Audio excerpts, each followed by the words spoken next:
Hey everybody, and welcome back to the channel. Today we're going to be taking a look at a game from Cavalier Cup in October between the Philadelphia Freedom and DCQC.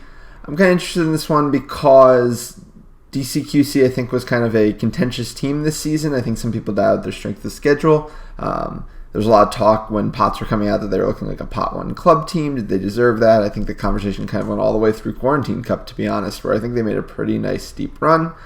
So I'm really interested to see what this team's all about, kind of against a competition that I think they should slightly outclass. And so we're going to look into that.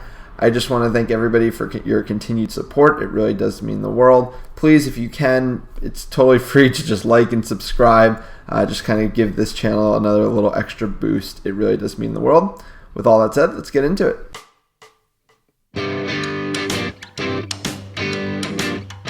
So as I said, today we're going to be looking at a match between Philadelphia Freedom and DCQC. But before we get started, I just want to take a minute to mention our sponsors for the video, Utility Apparel. Utility started 4 years ago and specializes in Quidditch apparel and currently provides jerseys to teams in 21 countries, including these awesome Philadelphia Freedom jerseys you can see on screen today. If you head on over to their website with the link in the description below, you can check out all of the incredible apparel they have available. And if your team partners with Utility for its next jersey design, you'll get 20% of all sales made on your team's apparel as a site credit. In total, Utility has given back 6,300 euros in credit to its partner teams. And if you're interested in purchasing anything right now, they gave me this great little promo code, the Midline20, to get you 20% off of your purchases. So now let's get into the game. So we have Philadelphia Freedom on the left, DCQC on the right. We're a couple possessions into the game already. The camera wasn't moving back and forth, so after this play is going to be the first time it kind of follows. So this is where we're going to start. This looks like a man defense, I believe, from Freedom. Well, I guess we'll see more as we go along. The camera will start moving halfway through this play. Good physicality, you get the turnover.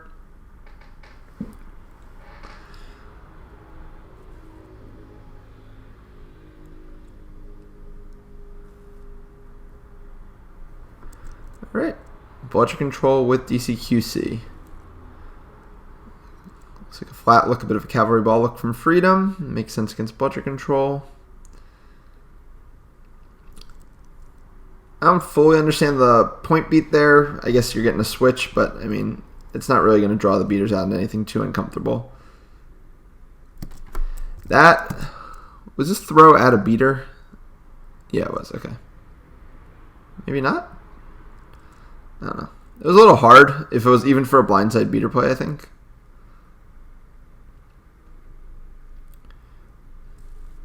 Good defense there. Get the turnover.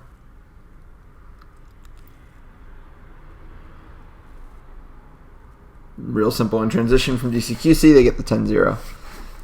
So I want to go back, though, and see what transpires here. So DCQC still got two bludgers here. So this is... Oh, so they have a player about to blow it up. Okay, yeah, I'm fine with running off of this. I don't know if he's supposed to go for this beat here. Because with that other beater picking up the ball anyway, he's going to get beat out no matter what, so he's never going to get a ball off of it. But hey, I mean, I guess if it gives you a goal scoring opportunity, it's not the worst thing. It's just a real simple transition goal.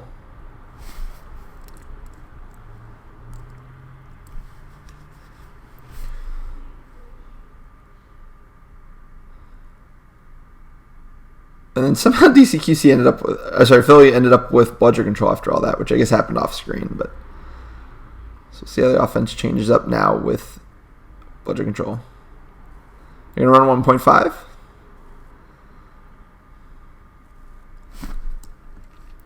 I like the defense, just getting an arm up, just kind of arm checking, trying to delay as much as possible.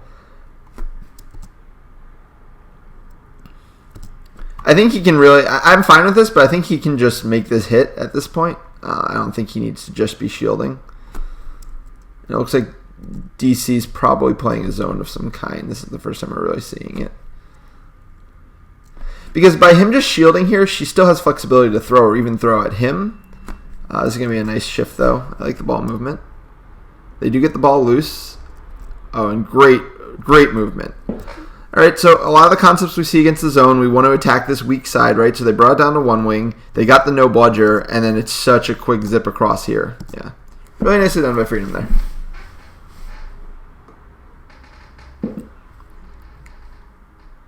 I think the DCQC beaters could have just done a little bit better job of protecting their bludger. Like, she could have basically got him to initiate on her and then flip the ball over to her teammate. Her teammate could have come in and blocked for her a second time. That simple, straightforward shield just shouldn't happen. Sorry, that simple, straightforward strip is what I meant to say. I don't love this throw because I don't think she really steps into it. So she throws this off of her right foot. So maybe that's her natural throwing motion. It's not most right-handers throwing motions, right? Like you step with your left foot when you throw. So let's assume it's not her natural throwing motion. You're basically minimizing the force you're getting behind that throw by not throwing off of the right foot, and you're going to see how easily he can make that block. I think they might end up getting bludger control off of it anyway, but the offense kind of goes off of it. It doesn't work out, and it's a no bludger because they had to fight for that bludger control. This should be a goal. That was sloppy by Freedom's Quaffle player, so let's see what could have been done differently. So first of all, that reaction was a second late, right? It took them maybe a full second to realize it was no bludgers. That should be communicated by the bench immediately.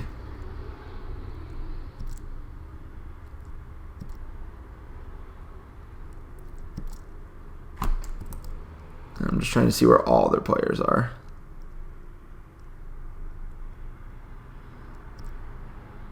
Yeah, so this break is fine. I think he's just supposed to swing one more time here. Once he pulls back, he needs to find a pass pretty quickly.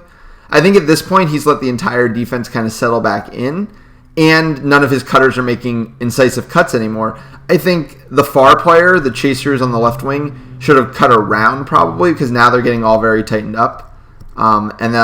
This is never what you want on the fast break. You don't want the ball carrier to be ahead of all three of your Quaffle players, because now he's out of incisive passing options, and that's going to lead to that kind of weaker pass, which the defense is able to catch up to and make the stop.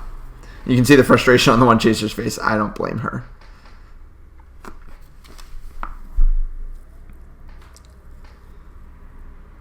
And kind of telling about that whole play that DCQC didn't even benefit of getting bludger control off of it. So it's just all around a not valuable play for the team.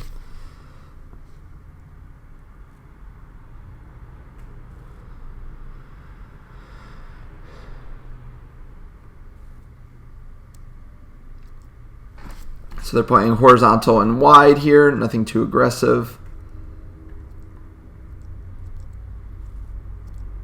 Like this movement. All right, see, so she does throw off her left foot usually. So that last beat was just not with her full force. Oh, that's too easy. So I feel like everybody was open for DC on this play, and I don't understand how. Okay, so let's see. Keeper's floating. This is fine. She's covering here. This is fine. Covering the keeper. So where is their other Quaffle player? Why do I... Oh, right here, right here. Okay. So hypothetically, everyone should be covered up. He helps with this double team, but I think he's going to get back to his spot anyway. No. See, this walking is so bad. Look at this walk across that lets him get into the lane. This is not a hard pass. This is a lob. You need to be covering that. You should know that as the double teamer, this is still your responsibility once the pass is thrown. And instead, the keeper's able to get it, just get in the lane and float a wide open pass. Though that also probably shouldn't have been open. Oh, she stepped out to the wing there. I don't like her taking that step either. That's just a breakdown defense. Another fast break. Again, his entire team's running behind him, so DCQC is able to wind him up. We get a stoppage. I have no idea if this goal is going to be good. All right, so they're calling a foul on DCQC. Yep. But really, that's a bailout for Freedom. Again, they ran in a way where their ball carrier was the person running in front, and because of that, the entire DCQC defense collapsed on them. and was able to make the stop, and then the penalty just kind of bails him out.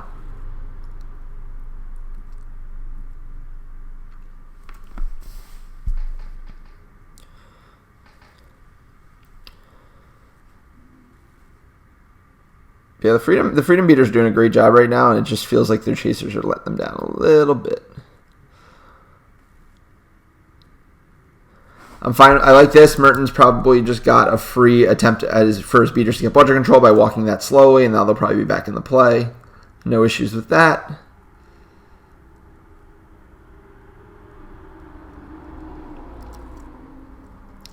This is fine. Tap beat to force a switch.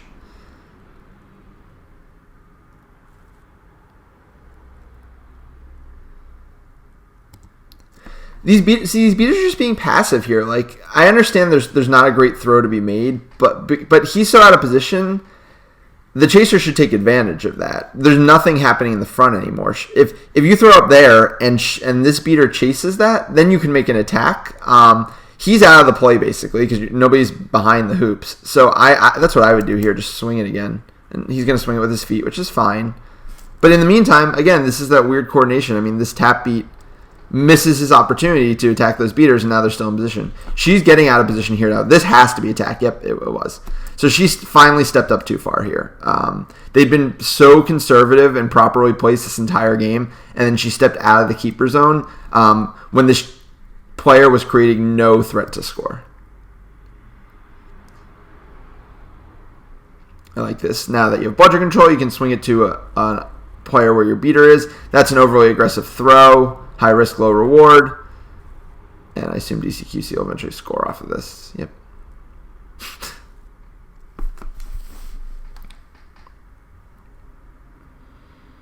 Yeah, so after a really good shift from those two beaters, they just make a pair of mistakes on one play, and it all kind of falls apart.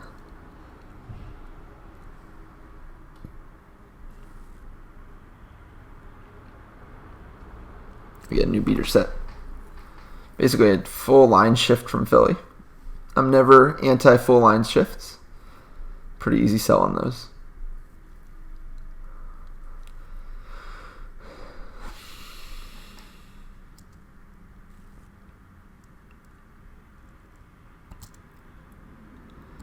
There's been so many tap beats in this game that just don't seem to have clear benefits to them, but always come with risks. And that one kind of definitely fits the bill on that. I think they're back in. Still playing this 2-2 zone. I like the place they're getting the ball. But now you need to attack with a pass. You can't keep waiting with your feet because these beaters are just going to keep sitting deep. Like, this ball's got to start moving.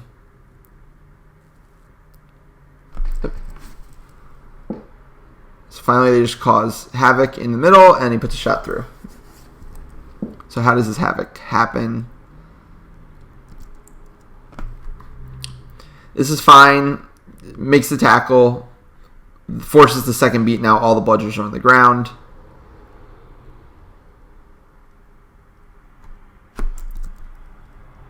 Yeah, it was just well timed. And that's what I was talking about, going off of the actual plays the beaters are making. That was much better there from Freedom.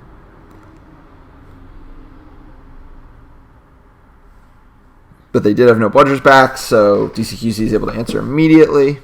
And that's the risk in that case.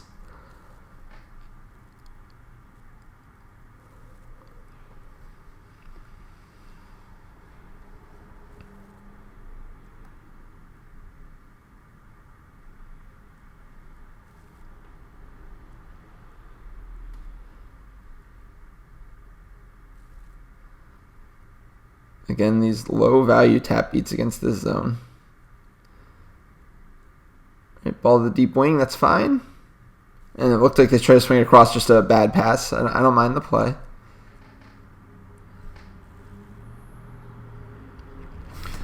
This is a bit of an awkward communication, I guess, from the team. The beater here sees that they make the stop, looks to press it.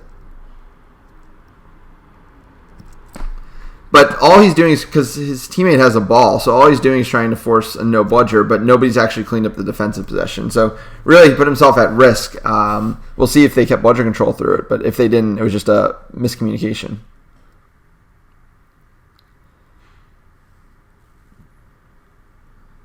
I guess he successfully created the no bludger, and they do score off of it.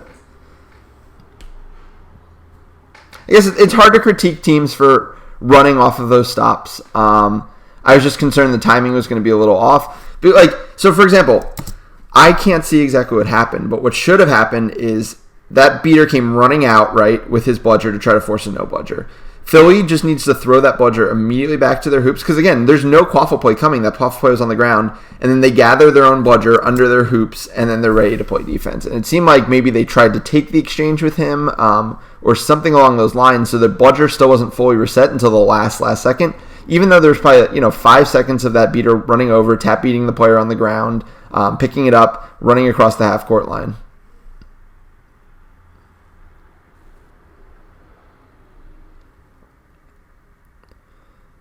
Good timing again, but it worked once, but it can't always be these drives, especially against the 2-2 zone.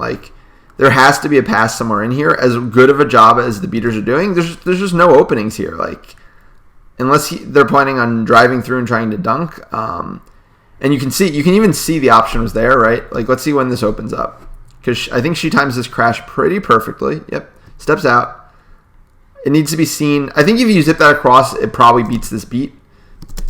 Especially because her teammate's out, so she feels like she has to help here. Yeah.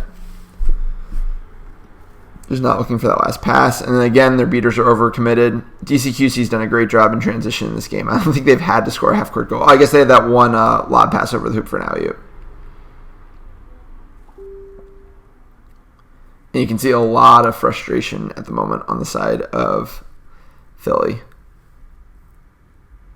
And stuff, you don't want to get overly frustrated. I mean, here's my opinion. If you're this overly frustrated as a team, take a timeout at this point, right? You can't let losing your cool here cost you the game and let the other team go on a further run. You have a timeout. It's exactly for this reason if you get behind. And I see they do put their starting beater back in, because I don't think those second beaters got bludger control the entire time.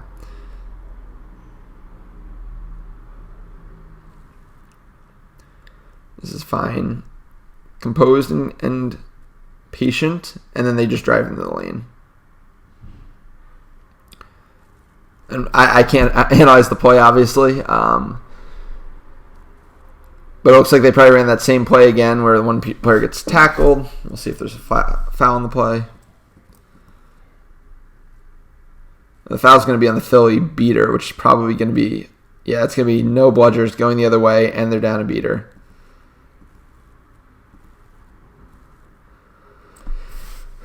Yeah, this is going to be pretty free the other direction. Yep. Oh.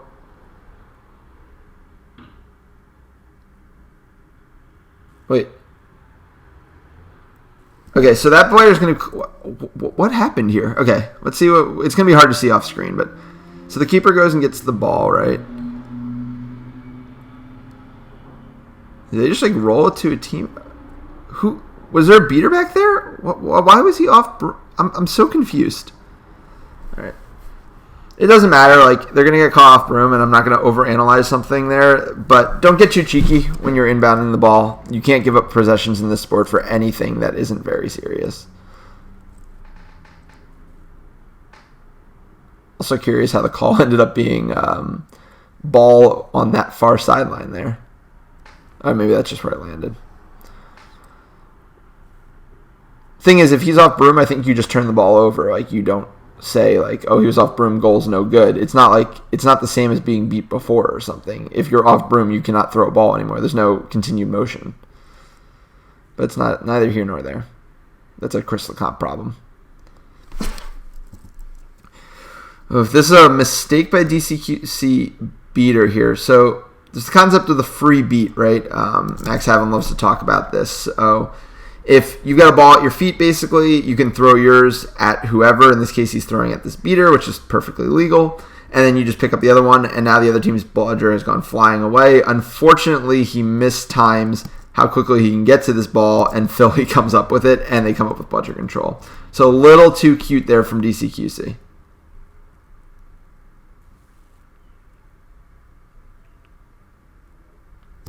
That's a good ball movement. And an overly aggressive beat. Goal is not good. So this is the second time we've seen this game. So she's out of position here, right? Like, I don't think she hasn't crossed the middle hoop yet. So this is a very long pass. Okay, I'm fine with a really long beat like this if the player hasn't composed themselves yet and you're basically hitting them with a blind side. But she throws this, and again, she keeps throwing off her right foot, which is very confusing to me. Even though we saw her the one time throw off her left foot. And yeah, I mean, because like when she goes to throw this ball, let's go all the way through and I'll stop it. So first, clearly composed, right? Because you can see this player looking up, even ball in their hand. So, and her entire teammate is blocking the ball carrier's body. So your range of hitting is so narrow, and you're so far away from the play, and you're also the only beater, so there's not even a safety mechanism if you miss. So for all those reasons, I think it's just too aggressive.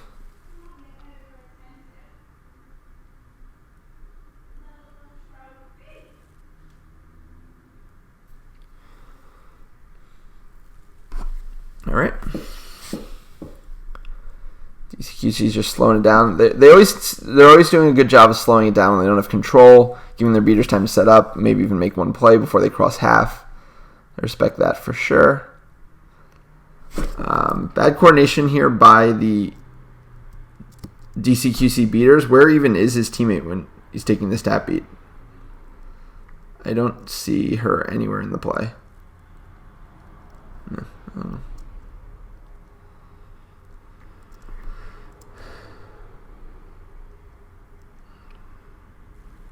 Good movement. Oh, great.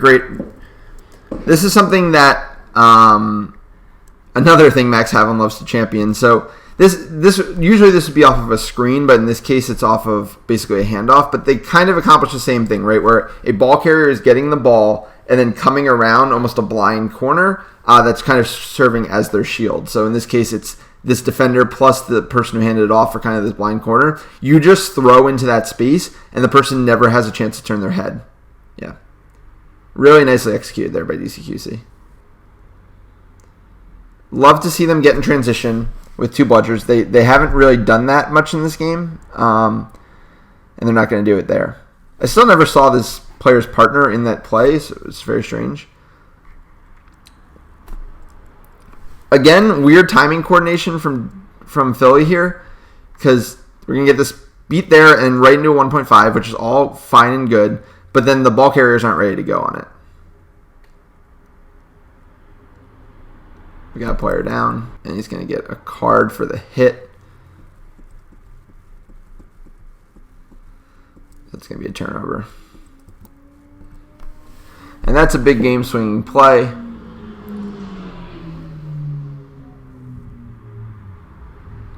Transition needs to find a pass. Just ends up taking it all the way himself, though. No, missed it. Again, on these transition runs, you want to find that one pass. You don't want to have to go through the entire team yourself. These teams are too talented physically for that to be the case. Philly's now just going to be killing time. Their keeper should probably be being forced out of his zone at this point. But I guess if DCQC is playing it this aggressively, so that's the problem with playing that aggressively, right? Like the referee can't call them for stalling if you're wrapping up the player holding the ball in their own keeper zone. You're never getting a turnover that way. Like the ref is doing everything right. DCQC just let him buy extra time. Philly's also defending bludger control here, which is a nice little addition. DCQC still able to get the turnover and run off of it. Oof. Okay, so let's look at everything that happened here, because I think it's going to kind of happen on the edge of the screen. But so high pressure here, and That's just a bad pass thrown behind him. And just some faulty handling of the ball there. But it is going to be DCQC ball because Philly was still protecting that bludger control, which they now lost. Just a very wild and crazy series of events without too much control on either side.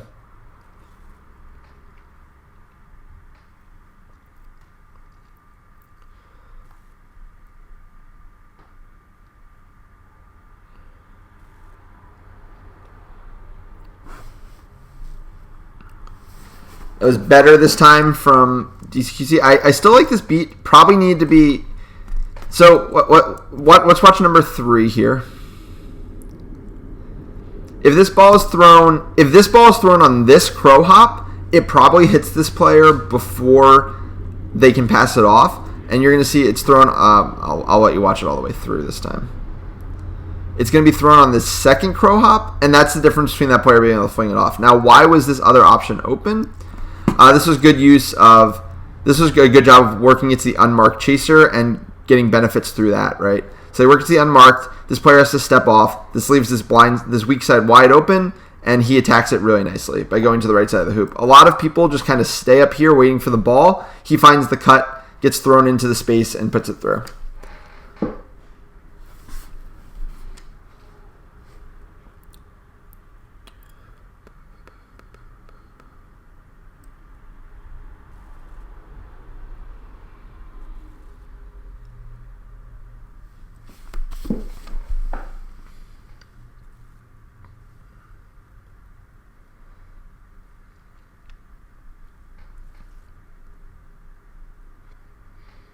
I'd love to see DCQC at some point kind of attack one of these tap beats just because they're so predictable. Philly's using them so consistently.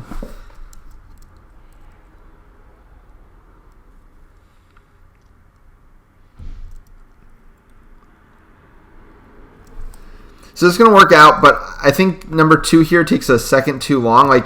At this point, it's no bludger, and we're at 22:35, and they're going to start running at 22:38. So that's 3 seconds of recognition of that no bludger situation. It works out, but a lot of times it won't. I'd like to see him react a little sooner there.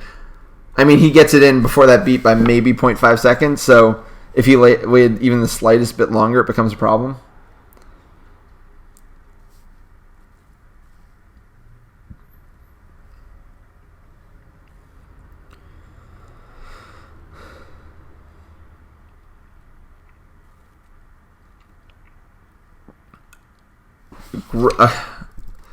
This is something you don't see enough, and I really want to highlight it. This is one of the most important skills in Quidditch, and I mean, Lawrence here has been playing Quidditch for a really, really long time. So many people get in the lane because he's just going to get past this defender and just assume this beat is coming, right?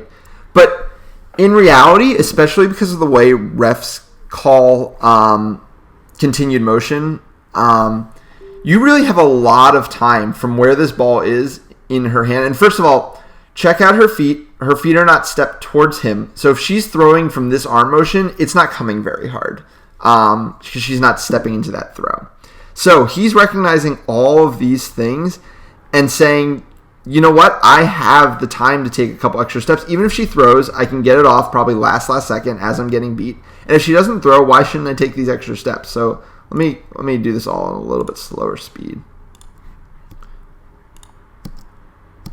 Right, so there's one more step. Now her hand's down. He knows he has another couple seconds. He takes another step. Now she's winding up, and now she's in a throwing stance. I'll watch the whole thing through. And I won't stop. Gets through here. 1, 2, 3, 4. 4 steps, and she never even threw the ball. And it's not, she didn't even do the wrong thing here, right? You want to be patient if he's not in a shooting position. But so many chasers don't think like a beater and don't think that she doesn't necessarily want to throw there. And because of that, don't get the extra step. We saw probably 4 or 5 steps he got to take by reading the beater properly and then being able to make the pass that created the goal. That's really, really well done there.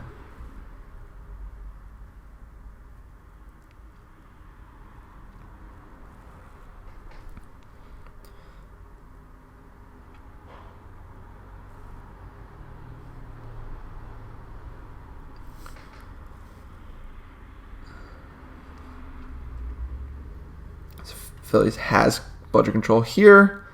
Working it down the wing, which they've generally done with bludger control. Yeah, I'd love to see that tap be made and then another one. But I want something to go. Why is this ball carrier not going? Like, if your thing that's spurring action here is tap beating this defensive beater and maybe tap beating this player as well, and if you tap that and then you don't move the ball, you don't move yourself, you just stand there until she resets, then that entire play was for nothing. You didn't get anything out of it. Now he moves the ball. That was the risky tap beat that I'd love to see DCQC considering attacking here, right? Her body's exposed. She has no eyes on this beater. She is such an easy beat right now. And yes, it creates a no bludger situation, but sometimes you got to count on the physicality of your defenders to clean that up.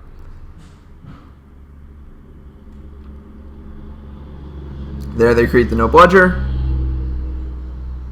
And that just proved my point, right? They created the no bludger. Or they didn't create the no bludger. I think he must have thrown back. Yeah, he threw back. Okay.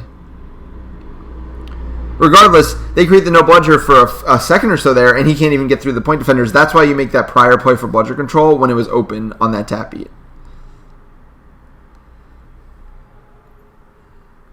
Yeah, I was just about to say, is this going to be not a goal?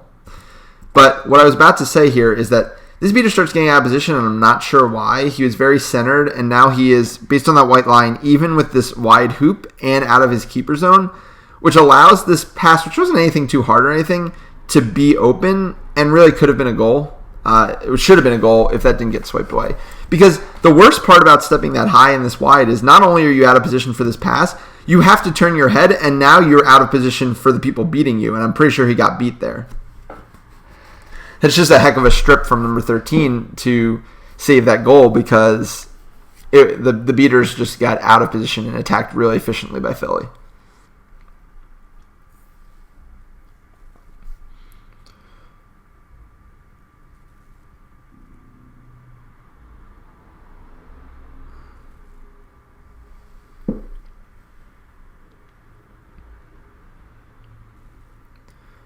And that was a lazy pass. A great read by this beater, don't get me wrong, but a lazy pass. Your beaters aren't pressuring her. She's slowly made her way up, and you just throw your teammate into an impossible situation. Where are their beaters on that play even? Were they not past half court? Right here. So this is not a particularly effectual place to be standing on the field. So no pressure gets created. Beater on Philly makes a great beat, and they get a free turnover.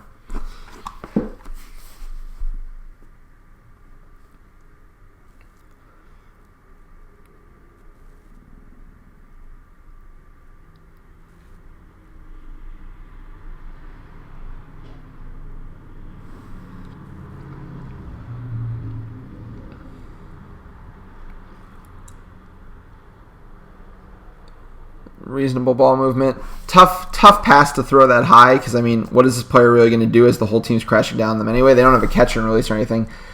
Philly's definitely been consenting to throwing some passes that are just like very low reward.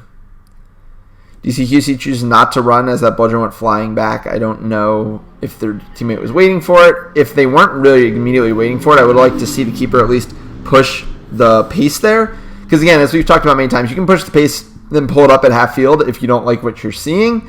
But you might as well see what happens.